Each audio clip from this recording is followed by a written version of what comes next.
ईश्वरस्तुत्यां विभक्तिं इन्द्रधरे हरप्राणेश्वरीं वन्दे हन्त्रीं विबुधविद्विषाम् విజయవాడలో విరాజమానమైన జగన్మాత కనకదుర్గా పరమేశ్వరి అమ్మవారి ఈ దివ్య సన్నిధానానికి శృంగేరి శారదా పీఠం యొక్క జగద్గురువులు తమ యొక్క విజయయాత్రా కాలంలో ఇక్కడికి విచ్చేసినప్పుడు అమ్మవారి సన్నిధికి వచ్చి అమ్మవారి సన్నిధిలో తమ కరకమలముల మీదుగా అర్చనను నిర్వహించి అమ్మవారి సన్నిధిలో లోకక్షేమాన్ని ప్రార్థించడం, సమస్త ఆస్తికుల యొక్క యోగక్షేమాన్ని ప్రార్థించడం అనేటటువంటిది ఆరంభం నుంచి వచ్చినటువంటి సంప్రదాయం. తదనుసారంగా మా పరమ గురువులు జగద్గురు శ్రీమద్ అభినవ విద్యాతీర్థ మహాస్వామి వారు, మా గురువరేణ్యులు జగద్గురు శ్రీ శ్రీ భారతీ తీర్థ మహాస్వామి వారు అనేక పర్యాయములు ఇక్కడికి విచ్చేసి అమ్మవారిని అర్చించి అమ్మవారి సన్నిధిలో అందించారు. తదనంతరం వారి యొక్క పరిపూర్ణమైనటువంటి కృపతో, మా గురువుల యొక్క కృపతో ఇంతకుముందు 6 సంవత్సరాల క్రితం ఇక్కడికి మేము యాత్రలో వచ్చినప్పుడు అమ్మవారిని అర్చించాం. ఇవాల్టి రోజున మళ్ళీ అదే ఒక సందర్భం పునరావృతమైంది. అమ్మవారి సన్నిధిలో ఇవాల్టి రోజున అర్చనను నిర్వహించి, మహాపూజను నిర్వహించి మన యొక్క ఈ సనాతన హిందూ ధర్మం, ఈ సనాతన సంస్కృతి, ఈ భారతదేశం, ఇక్కడ ఉండేటటువంటి ఆస్తికులు సమస్త ప్రజలు కూడా నిరంతరం విశేషమైనటువంటి క్షేమాన్ని పొంది ఈ వైదిక ధర్మం విశేషమైనటువంటి అభివృద్ధిని పొంది విశేషమైనటువంటి ప్రచారాన్ని పొంది భక్తులందరికీ కూడా ఇతోపి అధికమైనటువంటి ధార్మిక శ్రద్ధ ఏర్పడి ఈ ఒక మార్గాన్ని దృఢంగా అవలంబించి తమ యొక్క జీవితాన్ని సార్థకం చేసుకునేట్టుగా అటువంటి ఒక గొప్ప ప్రేరణని అందరికీ కూడా ప్రసాదించి ఈ లోకాన్ని అనుగ్రహించాలి అని అమ్మవారి సన్నిధిలో ప్రార్థన చేశాం. విశేషంగా మనం పురాణ ఇతిహాసాదుల్ని అవలోకన చేస్తే దేవతలు, మహర్షులు, మహారాజులు, మహాపురుషులు, అవతార పురుషుల నుంచి సామాన్య జనుల వరకు అందరూ కూడా దుర్గా అమ్మవారిని అర్చించారు. అమ్మవారి యొక్క అనుగ్రహాన్ని సార్థకం చేసుకున్నారు. ఈ విషయానికి ఎన్నో ఉదాహరణలు మనకి పురాణాల్లో కనిపిస్తూ ఉన్నాయి.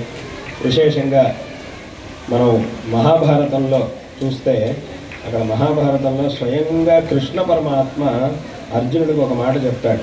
ఏమిటి అని అంటే, ఇప్పుడు మొత్తం కురుక్షేత్ర యుద్ధానికి సిద్ధమై ఉన్నావు కదా, నేనంతా సిద్ధమయ్యాను అంటాడు. కానీ ఇంకా ఒకటి మిగిలిపోయింది, ఇది గనక నువ్వు సాధించకపోతే ఈ యుద్ధంలో నీకు జయం అనేది లభించడం అసాధ్యం అని స్వయంగా కృష్ణుడు అర్జునుడికి చెప్తాడు. ఏమిటా పని అని అంటే, నువ్వు తపస్సు చేసి దుర్గా అమ్మవారిని ప్రసన్నం చేసుకోవాలి. దుర్గా అమ్మవారు నీకు ప్రసన్నురాలై నిన్ను అనుగ్రహిస్తే అప్పుడు మాత్రమే నీకు యుద్ధంలో విజయం అనేది సాధ్యము అని స్వయంగా కృష్ణ పరమాత్మ చెప్పినటువంటి విషయం మనకు ఆ మహాభారతంలో అక్కడ భీష్మ పర్వంలో మనం ఆ విషయాన్ని చూడొచ్చు. అప్పుడు వెంటనే కృష్ణుడి యొక్క ఆదేశానుసారం అర్జునుడు వెంటనే అమ్మవారిని ప్రార్థిస్తాడు, తపస్సు చేస్తాడు. అమ్మవారి ఆ తపస్సుకి ప్రసన్నురాలై వెంటనే అక్కడ ప్రత్యక్షమై అర్జునుడికి అనుగ్రహించి విశేషంగా అనేక విధమైనటువంటి అస్త్రాల్ని ప్రసాదిస్తుంది. విశేషంగా ఇప్పుడు ఈ క్షేత్రంలో ఇక్కడ ఉన్నటువంటి ఆ ఒక ఇతిహాసం, ఆ మహాభారతంలో ఉన్నటువంటి విషయం, ఆ రెండింటికి కూడా పరిపూర్ణమైనటువంటి ఒక సామ్యం అనేది ఉంది. కాబట్టి అట్లా అప్పుడు అర్జునుడు అమ్మవారిని స్తుతిస్తూ ఒక స్తోత్రాన్ని కూడా రాస్తాడు. అది కూడా మనకు మహాభారతంలో లభిస్తూ ఉన్నది. కాబట్టి ఇటువంటి దాన్ని సార్థకం చేసుకున్నారు. ఈ విషయానికి ఎన్నో ఉదాహరణలు మనకి పురాణాల్లో కనిపిస్తూ ఉన్నాయి. విశేషంగా మనం మహాభారతంలో చూస్తే అక్కడ మహాభారతంలో స్వయంగా కృష్ణ పరమాత్మ అర్జునుడికి ఒక మాట చెప్తాడు. ఏమిటి అని అంటే, ఇప్పుడు మొత్తం కురుక్షేత్ర యుద్ధానికి సిద్ధమై ఉన్నావు కదా, నేనంతా సిద్ధమయ్యాను అంటాడు. కానీ ఇంకా ఒకటి మిగిలిపోయింది, ఇది గనక నువ్వు సాధించకపోతే ఈ యుద్ధంలో నీకు జయం అనేది లభించడం అసాధ్యం అని స్వయంగా కృష్ణుడు అర్జునుడికి చెప్తాడు. ఏమిటా పని అని అంటే, నువ్వు తపస్సు చేసి దుర్గా అమ్మవారిని ప్రసన్నం చేసుకోవాలి. దుర్గా అమ్మవారు నీకు ప్రసన్నురాలై నిన్ను అనుగ్రహిస్తే అప్పుడు మాత్రమే నీకు యుద్ధంలో విజయం అనేది సాధ్యము అని స్వయంగా కృష్ణ పరమాత్మ చెప్పినటువంటి విషయం మనకు ఆ మహాభారతంలో అక్కడ భీష్మ పర్వంలో మనం ఆ విషయాన్ని చూడొచ్చు. అప్పుడు వెంటనే కృష్ణుడి యొక్క ఆదేశానుసారం అర్జునుడు వెంటనే అమ్మవారిని ప్రార్థిస్తాడు, తపస్సు చేస్తాడు.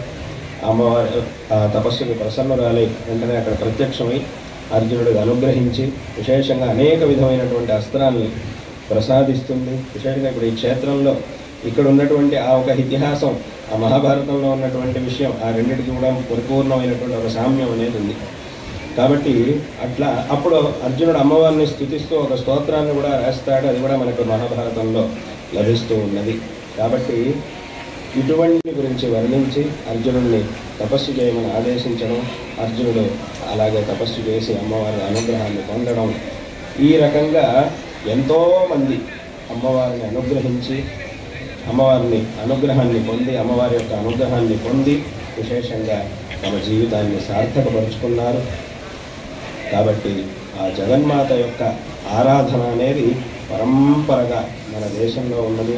అమ్మవారి యొక్క అనుగ్రహంతో ఈ యొక్క వైదిక ధర్మం, మన యొక్క ఈ సనాతన హిందూ ధర్మం, నేను ఎప్పుడో మాట చెప్తూ ఉంటాను, ఏమిటి అని అంటే, ఈ సనాతన వైదిక ధర్మం, హిందూ ధర్మం అనేది చక్కగా ఉంది అని అంటే అప్పుడు లోకం మొత్తం క్షేమంగా ఉంటుంది.